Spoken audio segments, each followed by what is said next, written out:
할렐루야. 하나님은 저와 여러분을 사랑하십니다. 우리 하나님 좋으신 하나님이십니다.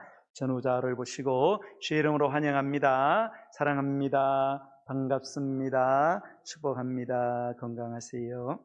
오늘은 어버이 주일인데요. 어버이 주일이니까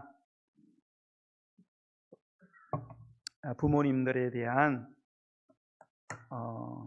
자녀, 특별히 신앙적인 자녀의 모습이 어떠해야 하나, 그런 설교를 해야 하는데, 오늘은 조금 좀 관점을 바꾸어서 우리의 다음 세대들의 주인공, 우리 자녀들에 대한, 또 자녀들을 위한, 자녀들을 진정으로 사랑하고 축복하는 그러한 신실한 신앙적인 부모의 모습이 어떤 건가. 그래서 자녀를 정말로 축복하는 부모는 믿음 안에서 어떤 부모인가를 본문의 말씀을 통해서 전해 드리고자 합니다. 이런 말이 있죠. 부모 되기는 쉽다. 그런데 부모 노릇하기는 어렵다.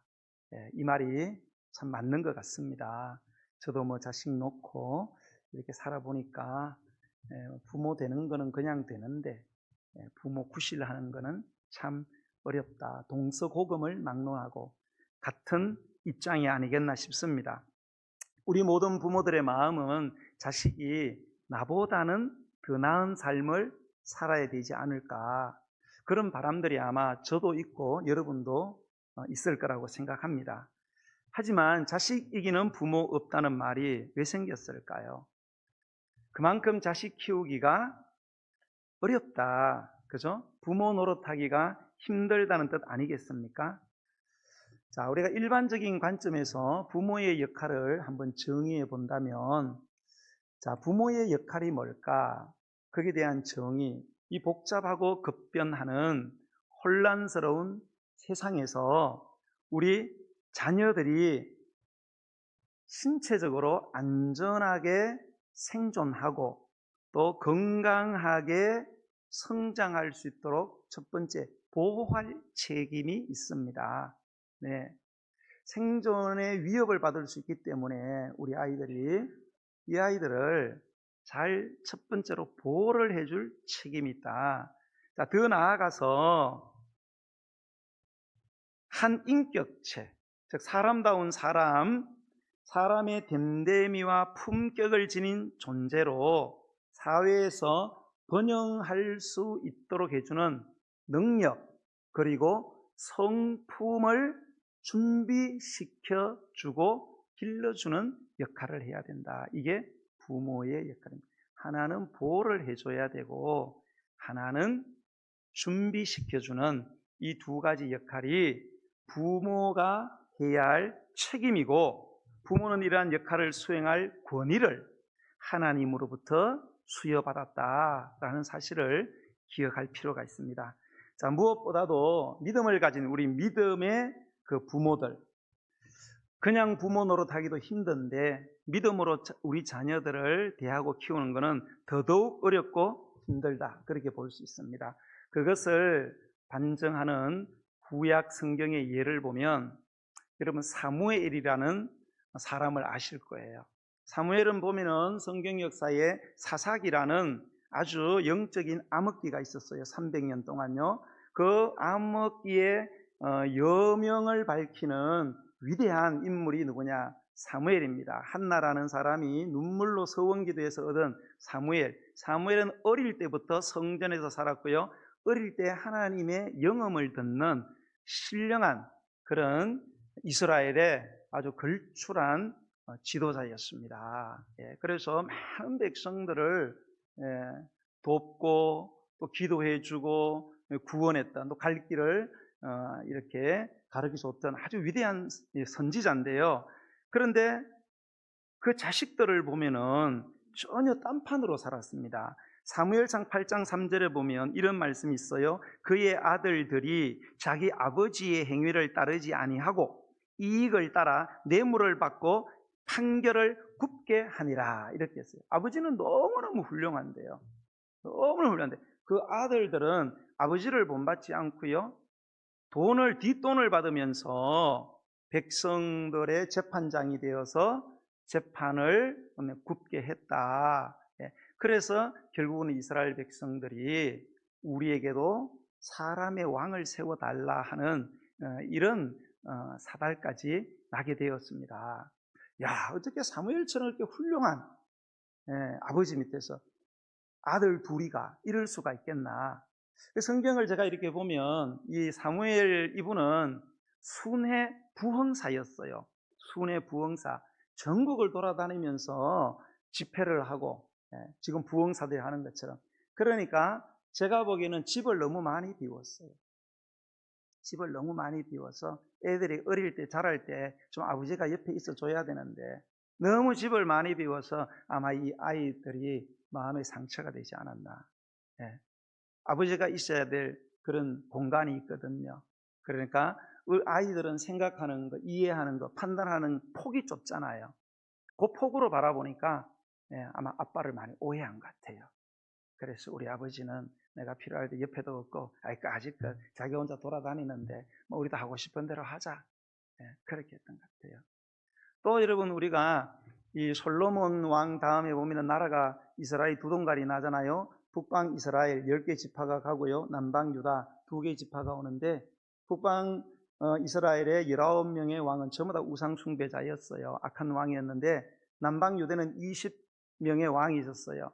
그러나 그 중에 그래도 한 대여섯 명은 아주 훌륭한 왕들이 있었어요. 그래서 좀 더 한 150년 정도 더 나라가 존속이 되었는데, 그 20명의 왕 가운데 가장 훌륭한 왕을 꼽으라면 딱 2명입니다. 하나는 13대 왕 히스기야라는 왕이고요. 그리고 16대 왕 구약의 루터라고 하는 요시야 왕입니다. 이 두 왕이 제일 훌륭한 왕이에요. 20명 가운데. 그런데 이 히스기야 왕, 이렇게 유명한 이 히스기야 왕, 여러분 아시잖아요. 아수르가 쳐들어왔을 때에 기도해가지고 새벽에 하나님이 천사 보내서 18만 5천 명을 송장으로 만들어버리고, 또 그 즈음에 불치병이 걸려가지고 죽게 되는 그런 하나님의 예언의 말씀을 듣고 하나님께 간절히 기도해가지고 병고침을 받잖아요. 그래서 15년 동안 생명이 연장이 됩니다. 그런데 요 15년 연장되기 전에 아들이 없었어요, 히스기야가. 그런데 15년 연장을 받고 한 3년 지나서 애를 낳습니다. 이 애 이름이 므낫세라는 애거든요. 그래서 히스기야가 15년 지나서 죽고 12살의 얘가 임금이 됐는데, 이 므낫세가 어떤 아들이냐, 55년 동안을 통치를 했습니다, 남방 유다를. 그런데 북방 이스라엘하고 남방 유다, 그러니까 39명의 왕 가운데 가장 악한 왕이죠. 상상도 할 수 없는 엄청난 악을 저질렀습니다. 하나님의 성전에 바알의 제단을 쌓고, 그리고 하나님 성전 마당에다가도 다른 우상들의 신들의 제단을 쌓고 점장이를 불러들이고 무당들을 불러들이고 무지한 자의 피를 흘려서 피가 강같이 흐르게 하고, 상상을 초월하는, 이걸 50년 이상을 그렇게 악한 짓을 했습니다. 그래서 남방 유다가 결정적으로 패하는 치명적인 범죄를 한 사람이 므낫세였습니다. 그래서 그 뒤에 16대 왕 요시야가 구약의 루터라고 할 만큼 종교개혁을 일으켰지만 더 이상 돌이킬 수가 없었어요. 그만큼 악을 저질렀어요. 야, 어떻게 이렇게 훌륭한 부모 밑에 이렇게 악한 왕이 날 수 있나? 성경을 가만히 보면 이유는 다 있습니다. 히스기야가 한 4분의 3은 잘했어요. 근데 마지막 자기가 고침받고 막 기적을 경험하고 난 뒤에 그 소문이 쫙 퍼졌습니다, 주변 나라에. 그때의 신흥 제국 신바벨로니아 그 왕국에서 그 소문을 듣고 뭡니까? 스파이 겸 사절단을 보내가지고 막 칭찬을 합니다. 와, 아수르처럼 그렇게 잔혹한 제국을 하루아침에 18만 5천 명을 다 죽여버리고, 그리고 그런 죽을 병에서 고침받고, 와, 막 대단하다.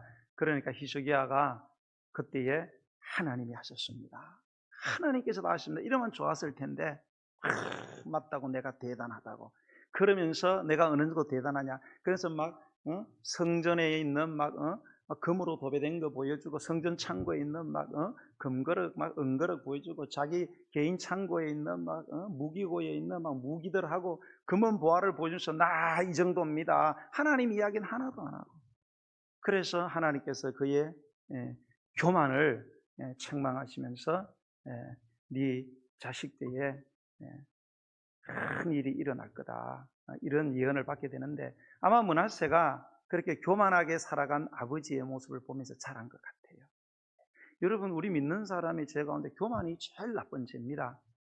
교만이 뭡니까? 하나님 두려워하지 않는 거예요. 하나님을 두려워하지 않습니다. 내가 무슨 일을 하든지 하나님을 두려워할 줄 알아야 되는데, 하나님 두려워하지 않는 이 교만죄가 가장 큰 죄다. 그래서 어쨌든 우리가 믿음의 부모로서 자녀들을 키우는 게 어렵긴 어려운데요, 그러나 뭐 어렵고 힘들다 그래서 할 수 없는 건 아니잖아요. 우리도 살아가다 보면 어려운 일이 있지만은 어렵다고 못하는 건 아니잖아요.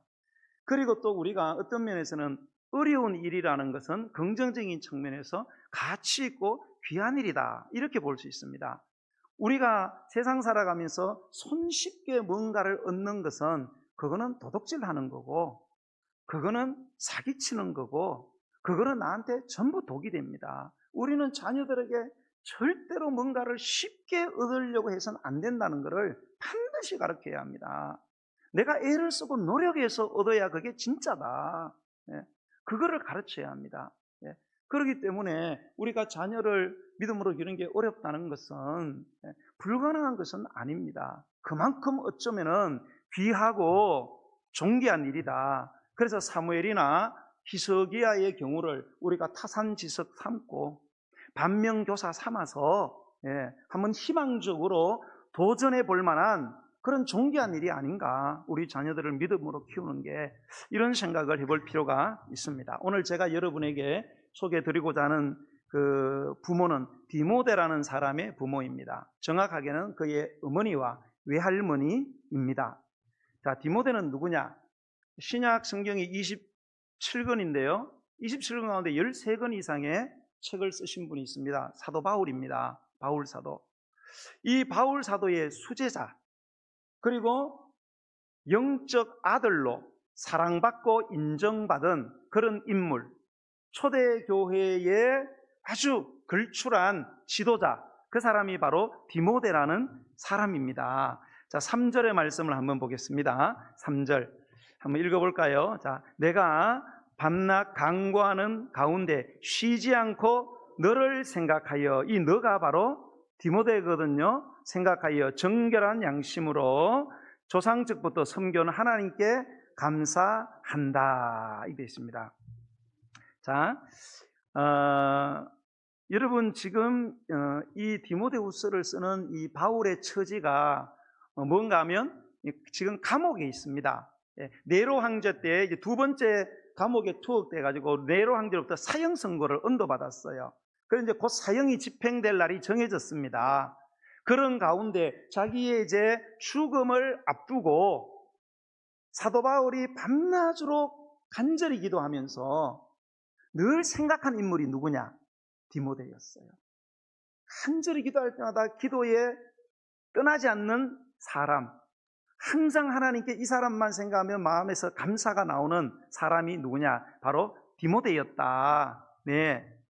디모데가 어떻게 이렇게 이 사도 바울의 마음에 깊이 각인되어지는 이런 믿음의 위인이 될 수 있었을까? 그는 한마디로 그의 어머니 유니게와 외할머니 로이스 때문이었다, 그렇게 성경에 나와 있습니다. 디모데는 어릴 때부터 이 엄마와 외할머니에게 신앙교육을 철저히 받았어요. 그리고 사도 바울이 2차 전도 여행을 하다가 이 디모데의 고향이 루스드라거든요. 지금의 터키, 튀르키예에 있는 루스드라는 그 마을에 있던 디모데였는데, 바울이 그를 한눈에 알아봤습니다. 유대교였죠. 구약 성경을 통해서 유대교로 철저히 성경으로 무장되어 있는 디모데를 발견하고 예수 그리스도를 전하고 그를 기독교로 개종을 시키고 크게 쓰임 받겠구나, 한눈에 알아보고 자기 제자로 삼아서 전도 여행에 뭡니까? 데리고 갔던, 그렇게 해서 초대교회를 굳건하게 세우는 하나님 나라의 탁월한 인물. 영원한 베스트셀러가 뭡니까? 성경이잖아요. 영원한 이 성경에 기록됐다. 그 디모데를 모르는 사람, 성경 읽는 사람은 디모데 모르는 사람, 세계 뭐 유명한 사람들 아무리 유명해도 묻힌 사람들이 천지입니다. 그러나 성경은 영원한 베스트셀러. 1년에 6억 권 이상이 팔립니다. 매년 6억 권 이상이. 그러니까 여기에 기록될 정도다. 그러니까 얼마나 디모데가 위대한 인물인가를 우리가 알게 되는 거죠. 야, 그러면 그 어머니와 외할머니는 이 아들과 손자를 도대체 어떻게 신앙교육을 시켰길래 이렇게 무명의 사람이 위대한 인물이 될 수 있었을까? 그것을 한번 몇 가지로 살펴보려고 합니다. 첫 번째는 이 두 분이 이 디모데를 하나님의 말씀, 성경으로 어릴 때부터 양육을 했다는 겁니다. 자, 디모데후서 3장으로 넘어가 보겠습니다. 자, 3장 14절로 17절 보면 이제 우리가 아마 거의 외우다시피 하는 유명한 구절이 나와요. 한번 이것을 보겠습니다. 3장 14절부터 시작. 그러나 너는 배우고 확신한 일에 거하라. 너는 내가 누구에게서 배운 것을 알며 또 어려서부터 성경을 알았나니 성경은 능히 너로 하여금 그리스도 예수 안에 있는 믿음으로 말미암아 구원에 이르는 지혜가 있게 하느니라. 모든 성경은 하나님의 감동으로 된 것으로 교훈과 책망과 바르게 함과 의로 교육하기에 유익하니 이는 하나님의 사람으로 온전하게 하며 모든 선한 일을 행할 능력을 갖추게 하려 함이라. 아멘. 자, 여기에 여러분 보면 이 디모데가 성경을 배웠다. 그리고 확신했다. 이런 말이 있어요. 누구한테 배웠느냐? 뒤에 보면은 네가 누구에게서 배운 것을 안다. 이렇게 했어요. 누구한테 배웠느냐? 우리가 성경을 보면 어머니, 어머니와 외할머니한테서 어렸을 때부터 성경을 배웠어요. 그런데 그냥 성경을 배운 게 아니고요. 성경을 배워서 성경의 말씀을 뭡니까? 확신할 때까지. 야, 이건 정말 하나님 말씀이구나. 하나님 살아계시는구나. 하나님은 전지전능하시고 하나님의 말씀은 내 삶과 내 신앙의 절대 기준이구나. 이 하나님의 말씀만이 참 진리구나. 어렸을 때부터 아이가 성경을 배우고 성경에 완전히 확신을 했다. 그 정도 수준까지 애를 어려서부터 뭘 가르쳤어요? 성경을. 여러분은 뭘 가르칩니까? 영어 가르치잖아요. 수학 가르치죠. 그죠? 그러니까 세계적인 인물이 안 나오는 겁니다. 여러분, 세계적인 인물은 뒤에도 제가 말씀드리겠지만 거의 유대인들에게서 나왔어요. 유대인들은 다 어릴 때 영어, 수학 이런 거 안 가르칩니다.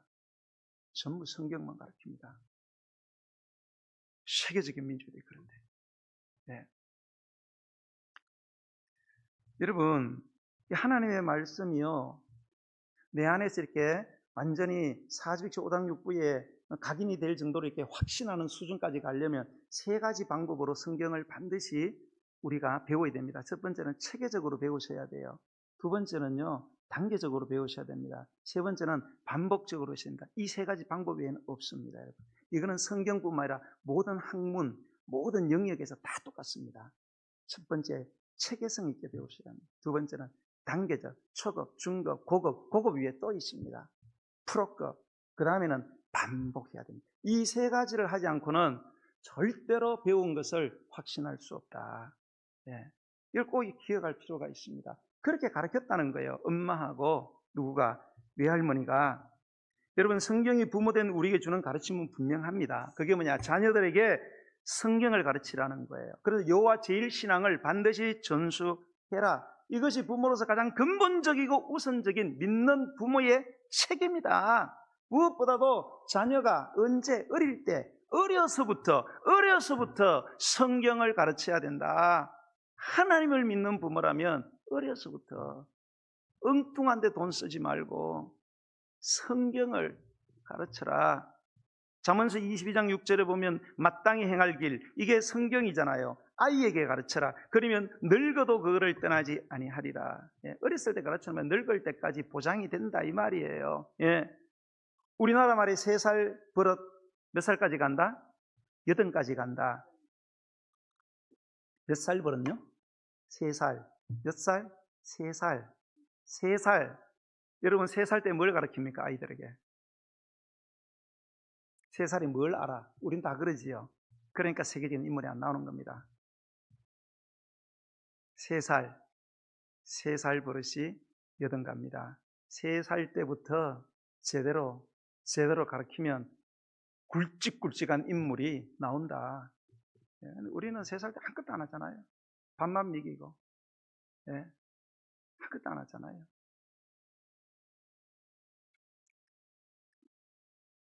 어릴 때 좋은 버릇 들이면 늙어서도 긍정적인 효과를 본다는 거지요. 여러분, 세계를 지배하는 게 지금 미국이지 않습니까? 미국 역사는 300년이 안 돼요. 지금 미국을 따라잡으려고 발버둥치는 중국은 5,000년의 역사를 갖고 있습니다. 미국은 300년도 안 돼요. 절대 따라잡을 수가 없어요. 여러분, 어떻게 5,000년의 역사를 300년도 안 되는 나라가 어떻게 완전히 추월을 할 수 있을까? 이런 생각을 해보세요.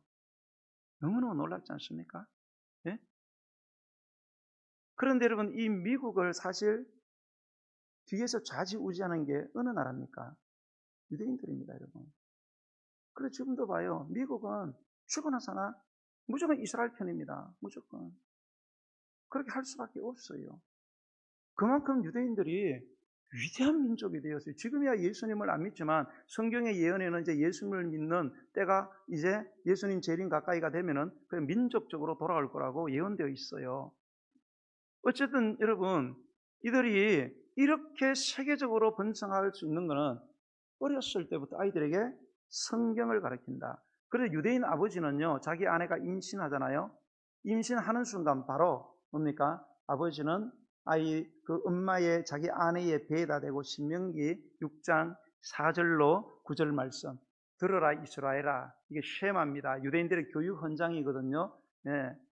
여호와는 너희의 유일한 여호와 하나님이시다. 몸, 마음과 힘과 뜻과 정성과 힘을 다 여호와를 사랑해야 된다. 그 말씀을 밤낮으로 읽고 가르치고 강론하고 해야 된다라는 이 유대인 교육 헌장이 있어요. 이거를 아빠가 들려줍니다. 그리고 시편을 읽어주면서 뭡니까? 들려줍니다. 왜 아빠가 하느냐? 이 남자의 베이스 톤이 사람의 몸을 관통한다고 합니다. 그래서 우리가 큰 북을 치고 이러면 막 둥둥둥 울리잖아요. 그게 소리가 우리 몸을 통과하기 때문에 그렇거든요. 그래서 아빠가 계속 그렇게 일종의 태교지요. 이거를 임신 때부터 한다는 거예요. 예. 성경이야말로 내 자녀에게 가장 먼저 가르쳐야 할 첫 번째 과목이다. 이게 유대인들의 믿음입니다. 유대인들의 믿음이에요.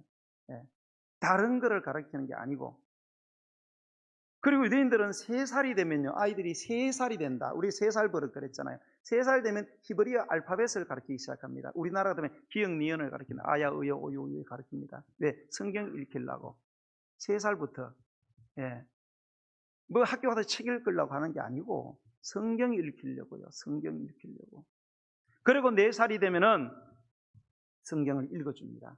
같이 보면서 읽어줍니다. 주로 엄마가 읽어준다고 합니다. 그리고 5세가 되면 아버지하고 성경 이야기를 합니다. 5살 때 성경 이야기. 네. 하도 성경을 읽어주고 그래가지고 애들이 성경 내용을 다 알아. 벌써 4살 되면. 5살 되면 아빠하고 토론해. 성경에 대해서. 네. 거기에서 엄청난 지혜들을 애들이 터득을 하게 되는 거지요. 유대인들은요, 아이가 7살이 되면 지금 그 예루살렘 그 성전이 다 무너지고 지금 그 이스라엘 쪽에는 통곡의 벽, 그 벽만 하나 남았잖아요. 그거 가서 맨날 웅웅 울잖아요. 그죠? 근데 아이들 7살 되면 그거 데리고 가서 아이들에게 뭐를 주느냐? 기도 책자하고 초콜릿을 준대요. 기도 책자하고 뭐를? 초콜릿 준대요. 그럼 아이들이 묻는데요. 아빠 왜 기도 책하고 초콜릿을 주는 거야? 아이스크림 안 주고 뭐 이렇게 한대요. 그럼 아빠가 이렇게 이야기한대요. 부모가 얘야, 하나님께 기도하는 것은 초콜릿처럼 달콤한 거란다. 이렇게 이야기를 한대요. 네가 살아계신 하나님하고 교통하는 것은 네가 초콜릿을 먹고 달아서 기뻐하는 것은 그렇게 달콤하고 기쁜 일이다. 이러면서 유대인들은 어릴 때부터 성경을 가르치고 경건 훈련을 시킨다는 거예요. 철저하게. 그러니까 하나님이 책임 안 질 수가 없는 거예요. 우리처럼 막 어렸을 때부터 막 이상한 교육 막 정신 나가도록 그렇게 시켜도 노벨상 한 번 나오면 막 놀라고 뒤로 나다빠지고 막 이러는데 유대인들은 막 수두룩합니다. 수두룩해. 좀 도전을 좀 받아야 되지 않겠어요? 여러분, 세계에 수많은 역대 대통령들이 있어요. 그 중에서 가장 훌륭하고 존경받는 대통령을 뽑으라면 단연코 미국의 뭡니까? 16대 왕 에이브라임 링컨입니다. 아무도 토를 달지 않아요. 그만큼 링컨은 세계적으로 존경받는 훌륭한 사람입니다. 어떻게 그렇게 되었을까? 그는 어머니에게서 자신의 가장 귀중한 유산을 물려받았다. 그렇게 이야기를 했습니다. 링컨의 어머니는 링컨이가 10살이 되던 해에 풍토병으로 세상을 떠났습니다. 죽기 전에 혼자 남아있는 이 링컨의 어린 손을 붙잡고 다음과 같은 유언을 했대요. 들어보세요. 사랑하는 에이버야. 에이버는 링컨의 애칭입니다. 사랑하는 에이버야, 이 성경책은 내 부모님으로부터 물려받은 것이다. 내가 여러 번 읽어 많이 낡았지만 우리 집안의 값진 보물이란다. 나는 너에게 100에이커의 땅을 물려주기보다는 이 한 권의 성경책을 물려주는 것을 진심으로 기쁘게 생각한다. 에이버야, 너는 성경을 부지런히 읽고 성경 말씀대로 하나님을 사랑하고 이웃을 사랑하는 사람이 되어다오. 이것이 나의 마지막 부탁이다. 약속할 수 있겠니? 여러분, 이렇게 하실 수 있겠어요? 내가 세상 떠나고 자식 10살짜리 남아있어요. 자식에게 마지막 당부를 하고 싶은데 성경책 갖다 놓고, 얘야, 이 성경을 네가 읽고 성경대로 살아라. 그렇게 하실 수 있겠어요? 예? 우리는 뭐 물려줄 돈이 얼마나 있나, 뭐 이런 거 생각하고, 애가 뭐 어떻게 살까 이런 생각만 하지. 이렇게 보면요, 우리가 지금도 늦지 않았습니다. 정말로 이 훌륭하고 위대한 이 사람들의 부모를 보면요, 생각하는 게 좀 달라요. 생각하고 말하는 게 달라요. 예. 그러니까 자식이 감화를 받을 수밖에 없어요. 링컨은 성인이 되었을 때 친구에게 다음같이 어머니에 대해서 추억을 했다고 합니다. 내가 아직 어려서 글을 읽지 못할 때부터 어머니는 날마다 내게 성경을 읽어주었습니다. 나를 위해 날마다 기도하는 것을 쉬지 않으셨습니다. 통나무집에서 읽어주시던 성경 말씀과 기도 소리가 지금도 내 마음을 울리고 있습니다. 나의 오늘, 나의 희망, 나의 모든 것은 천사와 같은 나의 어머니에게서 물려받은 것입니다. 그런 고백을 했다고 합니다. 우리도 정말로 자녀들에게 어릴 때부터 성경의 중요성을 깨닫고 정말로 성경을 읽고 가르칠 수 있다면 우리 아이들이 어떤 인생을 살 건지는 아마 우리의 상상을 초월할 것이다. 저는 그렇게 생각합니다. 그런데 문제는 뭐예요? 자녀들에게 성경을 읽으러 가고 가르치려면 부모들이 먼저 성경을 사랑해야 되지 않겠어요? 내가 성경을 사랑해야 돼. 정말로 베드로가 말한 것처럼 갓난아이가 젖을 사모하듯이. 그죠? 여러분, 한 생명이 태어났어요. 태어난 생명이 정말로 살아있다고 생각하면 이 살아있는 생명이라는 반드시 젖을 요구하게 돼 있어요. 정말로 우리가 영적으로 살았다. 내가 영적으로 만약에 살아있다면 반드시 말씀을 사모하게 돼 있습니다. 여러분, 예수 믿고 영혼이 거듭났습니까, 여러분? 여러분의 영혼이 정말로 살아있습니까? 어떻게 증명할 거예요, 여러분? 정말로 여러분의 영혼이 살아있다면, 태어난 아이가 살아있다면 젖을 달라고 할 거예요. 여러분의 영혼이 살아있다면 신령한 젖, 하나님의 말씀을 사랑하는 것은 너무 당연한 거다. 만약에 나는 구원받은 건 확실한데 그래도 말씀이 땡기지를 않는다. 애가 태어나 살긴 살아서 땡기질 않아. 왜 그래? 애한테 하자가 있다는 거지. 아닙니까, 여러분? 애한테 하자가 있다는 거예요. 그러니까 먹을 거를 달라고 하지 못하는 거 아니겠어요? 두 번째, 이 두 분은 그 아들과 손자에게 어떤 본을 보여줬느냐? 거짓 없는 믿음으로 삶의 본을 보여줬습니다. 자, 오늘 1장 5절을 한번 읽어보겠습니다. 1장 5절 시작. 이는 내 속에 거짓이 없는 믿음이 있음을 생각함이라. 자, 이 믿음은 먼저 내 외조모 로이스와 내 어머니 유니게 속에 있더니 내 속에도 있는 줄을 확신하노라. 아멘. 자, 바울이 겪어보니까 디모데에게는 거짓 없는 믿음이 있었어요. 거짓 없는 믿음. 그런데 이 거짓 없는 믿음이 원래 어디 있었느냐? 이 믿음은 먼저 내 외조모 로이스와 내 어머니 유니게 속에 있었다. 그 엄마와 외할머니 속에 있던 거짓이 없는 믿음이 디모데에게 있더라는 거예요. 예. 이게 무슨 말입니까? 디모데의 거짓이 없는 믿음은 바로 그의 외할머니와 그 어머니를 통해서 전수가 되었다. 그 거짓 없는 믿음은 무엇입니까? 거짓이 없는 믿음. 믿은 대로, 성경의 가르침을 받은 대로, 또 손자와 자식에게 가르친 그대로 순종하고 실천하는 삶의 모습을 보여줬다, 이 말입니다. 말로만 때우는 게 아니고 말한 대로, 가르친 대로 그렇게 살아가려고 노력하는, 여러분, 우리가 없는 말을 만들어낸 것만 거짓말이 아닙니다. 내가 말을 하고 지키지 않는 것도 거짓말입니다. 그렇지 않습니까? 거짓이 없다는 것은 그렇게 아들과 손자에게 가르쳤는데 가르친 그대로 자기가 살아가는 그런 신앙의 모습, 그것을 가르쳐 주었다, 그런 말이 됩니다.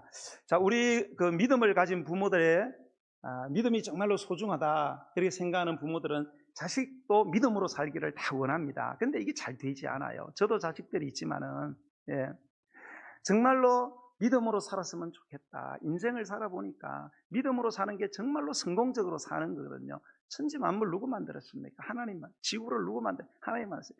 여러분, 나라와 민족의 흥망성쇠를 누가 주장하십니까? 하나님이 다 하십니다, 여러분. 여러분, 세계 역사와 기독교 역사를 한번 보세요. 우리가 뭐 세계에서 메소포타미아 문명, 최초의 문명 아닙니까? 수메르 문명, 수메르, 시날, 성경에 있는 시날 평야의 바벨탑, 지고라트, 그때의 바벨탑 통해서 언어가 분산되면서 전 세계로 거기에서 지금 이라크 남부지방 메소포타미아 거기에서 전부 다 갈라져 가지고 연대가 탁탁 일치합니다, 여러분. 탁탁 일치를 해요. 그래서 우리나라도 2333년에 고조선하고 다 다른 문명들 다 메소포타미아 명량 거기에서 하나님께서 바벨탑, 지구라트 무너뜨리고 그래서 다 된 겁니다, 여러분. 세상의 가장 큰 성공은 뭐냐? 하나님을 믿는 것입니다. 하나님 말씀대로 살아가는, 이 세상에서 아무리 떵떵거리고 권세, 부를 가져도 아무것도 아닙니다. 결국은 우리는 하나님을 만나야 됩니다. 하나님을. 제가 언젠가는 이런 세계 역사, 기독 역사를 통해서 여러분들이 인생 전체를 바라볼 줄 알아요. 인생 전체를. 뭐가 정말로 귀중한가? 내가 지구의 먼지 같은 존재지만 내가 하나님을 믿는 게 어떤 의미인가? 내 인생이 지금 어디로 가고 있는가? 내가 이 땅에 지금 잘 먹고 잘 살 발버둥 치는 게 정말로 내 인생의 목적인가? 이런 거를 알고 살아야 됩니다. 알고. 그러니까 믿음을 가진 사람들은 어쨌든 그런 거 다 몰라도 뭔 알아요? 믿음으로 살아야 된다는 건 압니다. 근데 그게 안 되잖아요. 왜 그럴까요? 그거는 우리 부모들한테 너무 마음 아픈 이야기지만 부모들의 위선적인 신앙 때문입니다. 위선이 뭐예요? 겉과 속이 다르다, 이 말입니다. 겉과 속이 다르다. 말하는 거, 행동하는 게 다르단 말이에요. 오차가 너무 크다, 이겁니다. 아이들이 물론 이해력이나 판단력이 좁은 건 사실이지만은 아무리 생각을 해도 우리 엄마 아빠가 이해가 안 된다, 이게. 그러니까 결국은 뭡니까? 성장하면은, 머리가 굵어지면은 믿음을 떠나든지 아니면은 삐뚤어지는 겁니다. 머리 굵을 때까지는 가만히 있어요. 왜요? 얻어먹어야 되니까. 그러나 머리 굵어지면 이제 나도 알바해서 돈 벌 수 있다 이러면 그때부터 반항하기 시작합니다. 통제가 안 됩니다. 우리 엄마 아빠 때문에 나 교회 안 나간다 이렇게 되는 거예요. 왜 그렇습니까?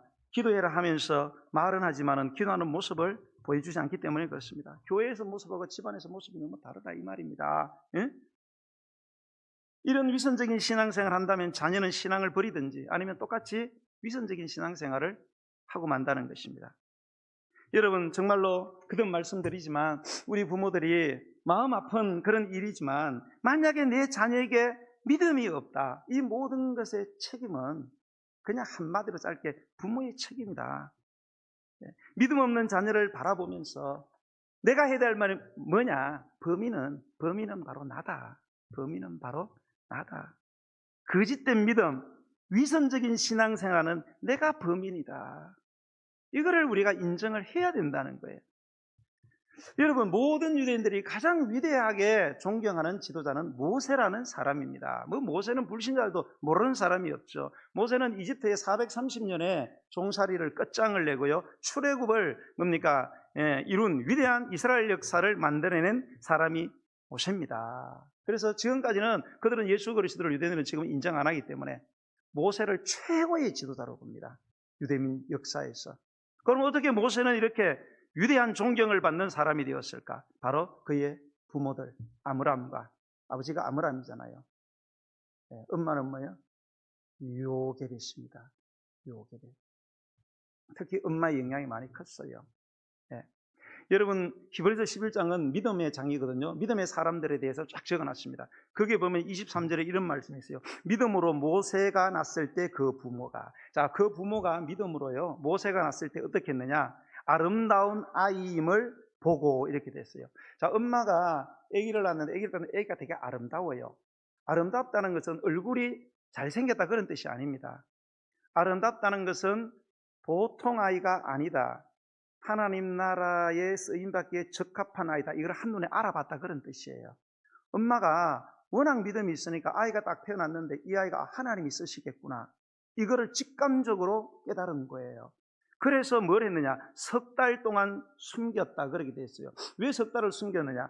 그 당시 노예 생활할 때 그 이집트의 왕조가 이스라엘 백성들을 죽이려고 아들이 태어나면 전부 다 죽여버렸습니다. 예, 그냥 엉해 하고 소리 나면은 바로 군사 보내가지고 들어가지고 고쳐 달렸다고 바로 죽여버립니다. 싹 다 죽여버려요. 숨겨주면 같이 다 죽여버립니다. 그런데 그거를 알고도 이 엄마는 석 달 동안을 숨겼어요. 목숨을 걸고. 그래서 그 뒤에 보면 왕의 명령을 무소하지 아니했다. 뭐예요? 죽음을 각오하고 아이를 살리려고 왕의 명령을 거역했다는 거예요. 그렇게 석 달 동안 생명을 걸고, 왜? 하나님이 사용할 아이다, 이거를 직감적으로 깨달았기 때문에 그렇습니다. 그런데 우리가 출애굽기 보면 어떻게 돼요? 더 이상 커서 애 소리가 커지고 더 이상 안 돼가지고 어떤 결단을 합니까? 얘를 나무 상자에다가 본드를 칠해가지고 다 구멍을 다 막고 거기다 애를 집어넣고 해서 물에 띄워보냈어요. 여러분 하실 수 있겠어요? 예?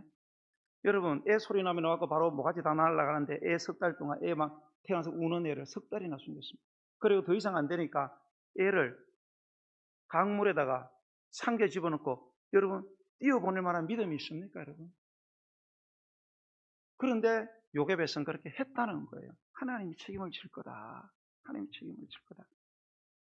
그래서 바로의 공주가 데리고 가잖아요. 그죠? 보고. 근데 누이가 그거를 보고 유모가 필요하지 않나? 필요하지. 그 엄마를 소개시켜서 엄마가 유모가 되어서 애를, 엄마가 유모가 돼서 기르잖아요. 그죠? 그러면 모세가 어릴 때부터 뭐를 배웠겠어요? 자기가 어떻게 출생을 했고 어떤 환경에서 어떻게 살아났는가, 엄마의 어떤 믿음으로 살아났는가, 엄마가 어떤 믿음의 사람인가, 이거를 듣고 배웠지 않겠어요? 그리고 그 아이를 기르면서 믿음으로 살아가는 게 뭔지를 엄마가 보여주고 가르쳐줬지 않겠어요? 그렇게 모세는 엄마한테 엄청난 이 뭡니까? 거짓없는 믿음의 영향을 완전히 받았다는 거예요. 그런데 히브리서 그 11장 24절에 보면 이렇게 나와요. 이제 믿음으로 이제 모세는 장성하여 바로의 공주의 아들이라 칭함받기를 거절하고 도리어 하나님의 백성과 함께 고난받기를 잠시 죄악의 낙을 누리는 것보다 더 좋아하고 그리스도를 위하여 받는 수모를 애굽의 모든 보화보다 더 큰 재물로 여겼으니 이는 상 주심을 바라봅니다. 여러분, 모세는요, 가만히 있었으면 자기 백성들을 구원하려고 하는 하나님의 뜻을 이루기 위해서 나서지 않고 그냥 가만히 있으면 애굽의 왕이 될 수 있었어요. 애굽의 왕이 되어서 세상의 모든 낙을 다 누릴 수 있습니다. 그리고 애굽의 모든 부하를 자기 소유물로 하면서 좋은 거 다 먹고 좋은 데 나가고 좋은 차 타고 그냥 하고 싶은 거 다 하면서 그렇게 희망 나갈 수 있는데 그 전부를 다 포기했다는 거예요. 전부를 다 포기하고 오히려 하나님의 나라와 영광을 위해서 그리스도를 위해서 받는 수모를 모든 보화보다 그 귀한 재물로 여겼다. 왜? 하나님이 주실 상을 바라봤기 때문이다. 내세에 주실 하나님의 상급. 우리 이게 될까요, 이게요? 우리는 뭐 돈 걸리고 뭐 세상에 지위 걸리고 이러면은 뭐 난리 나잖아요. 뭐 주일이고 뭐 이런 거 없습니다. 뭐 다 지금 뭐 세상 뭐 출세해야 되고 뭐 돈이 지금 뭐 막 들어오는데 지금 뭐 예배할 시간, 기도할 시간, 뭐 헌금할 거 뭐 있습니까? 없습니다. 그런데 모세는 그러지 않다. 왜? 엄마를 통해서 거짓 없는 믿음을 배웠기 때문이다. 그래서 위대한 믿음의 사람으로 장성했어요. 믿음의 사람답게 살아냈고요. 그 결과 이스라엘, 아니 인류 역사에 길이 칭송받는 전무후무한 위대한 인물이 된 것은 그냥 된 게 아니다. 거짓 없는 믿음을 부모로부터 이어받았기 때문에 이런 인물이 나왔다. 마지막으로 이 두 분은 이 디모데를 어떻게 양육했냐? 눈물의 기도, 기도의 눈물로 양육을 했습니다. 4절의 말씀을 한번 읽어보겠습니다. 시작. 내 눈물을 생각하여 너 보기 원함은 내 기쁨이 가득하게 하려 함이라. 이렇게 되어 있어요. 자, 사도 바울은 마지막 죽는 순간까지 매일 디모데를 위해서 간절히 기도했고요. 하나님 생각할 때마다 디모데만 생각하면 막 가슴이 벌렁벌렁거리고 감사했어요.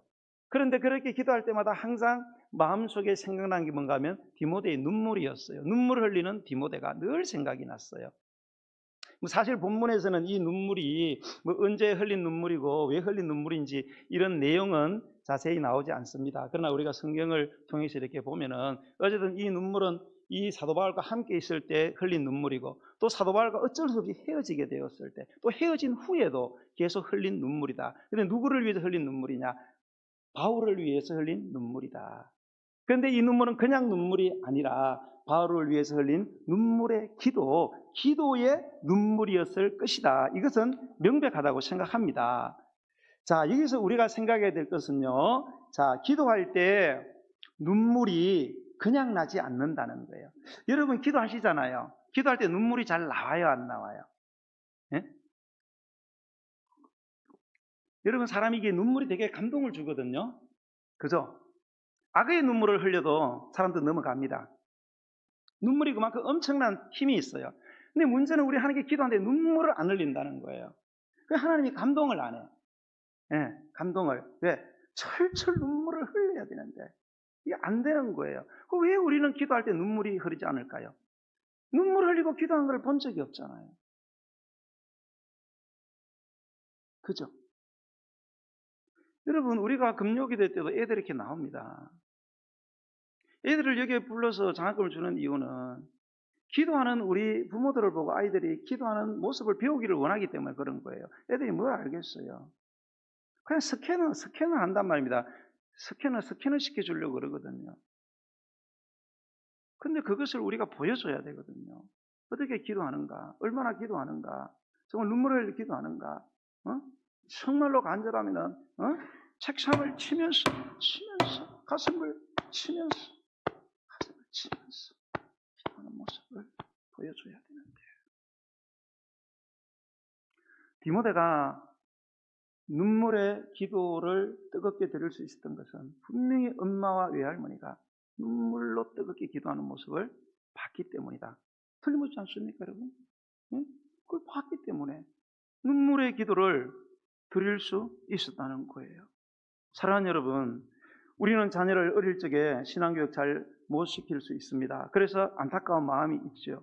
그러니까 지금이라 늦지 않았습니다. 자식 다 컸는데 아닙니다. 자녀를 위해서 포기하지 말고 우리가 지금도 할 수 있는 소중한 일이 있습니다. 그게 뭐냐? 자녀를 위한 뜨거운 눈물의 기도, 뜨거운 기도의 눈물을 흘리는 거예요. 예수님이 말씀하시는 나를 위해서 울지 말고 너가 네 자식을 위해서 울어라.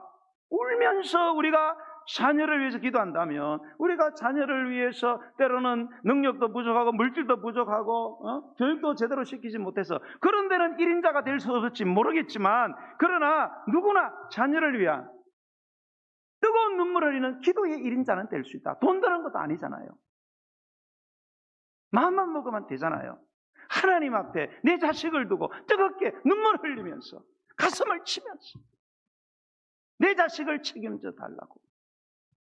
내가 무식해서, 내가 돈이 없어서, 내가 어리석어서 자식 교육 제대로 못 시키고 자식을 위해서 해준 거 없지만 하나님 책임져 달라고. 믿음으로 살게 해달라고. 뜨겁게 우리가 기도할 수 있다면 우리는 한번 욕심을 내볼 만한 대목이 아닌가 그런 생각합니다. 저는.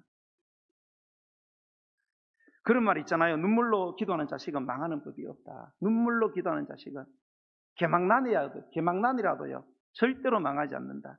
자녀를 위해 흘리는 부모의 뜨거운 기도의 눈물은 하나님이 절대 외면하지 않으신다. 꼭 기억했으면 좋겠습니다. 오늘 우리가 디모데의 엄마와 외조모를 통해서 어떻게 해서 디모데가 무명의 이 디모데가 이렇게 훌륭한 사람으로 자랄 수 있을까? 바로 어려서부터 성경을 가르쳤다. 성경을 내가 알아야 가르치지. 그리고 거짓 없는 믿음, 말씀대로 살아가는 그 모습, 그리고 눈물로 기도하는 뜨거운 기도의 눈물을 흘리는 그 부모, 그리고 조모 밑에서 신앙을 배운 디모데가 하나님께 쓰임 받았다. 우리 자녀에게 적용해서 우리가 한번 그렇게 살아내는 저와 여러분이 되었으면 좋겠습니다. 우리 찬양 부르면서 준비하신 예물을 하나님께 드리겠습니다.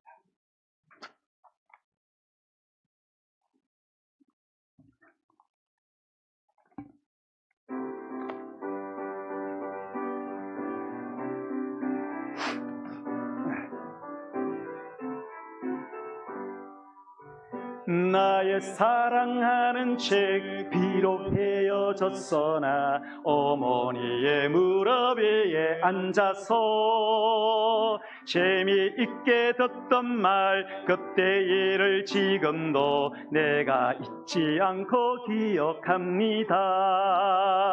귀하고 귀하다 우리 어머니가 들려주시던 재미있게 듣던 말 이 책 중에 있으니 이 성경 심히 사랑합니다. 옛날 용맹스럽던 다니엘의 경험과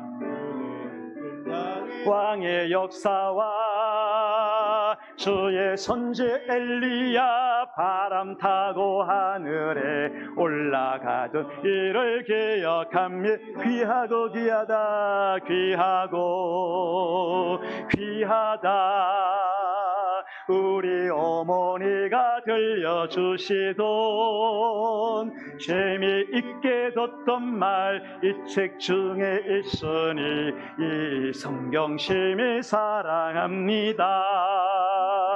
예수 세상 계실 때 많은 고난 당하고 십자가에 달려 죽임 당한 일 어머니가 읽으며 눈물 많이 흘린 것 지금까지 내가 기억합니다. 귀하고 귀하다 귀하고 귀하다 우리 어머니가 들려주시던 재미있게 듣던 말 이 책 중에 있으니 이 성경 심히 사랑합니다. 그때 일은 지나고 나의 눈에 환하오 어머니의 말씀 기억하면서 때때로 성경 말씀 읽으며 주의 뜻을 따라 살려 합니다. 아멘. 귀하고 귀하다 우리 어머니가 들려주시던 재미있게 듣던 말 이 책 중에 있으니 이 성경 심히 사랑합니다. 귀하고 귀하다 귀하고 귀하다 우리 어머니가 들려주시던 재미있게 듣던 말 이 책 중에 있으니 이 성경 심히 사랑합니다. 오늘 이 시간 우리 어버이주를 맞이해서 자녀를 위한 복된 자녀를 위한 부모가 되기 위한 기도를 드렸으면 좋겠습니다. 여러분 우주 만물을 하나님이 창조하셨고요 나라의 흥망성쇠를 주관하시는 하나님이십니다.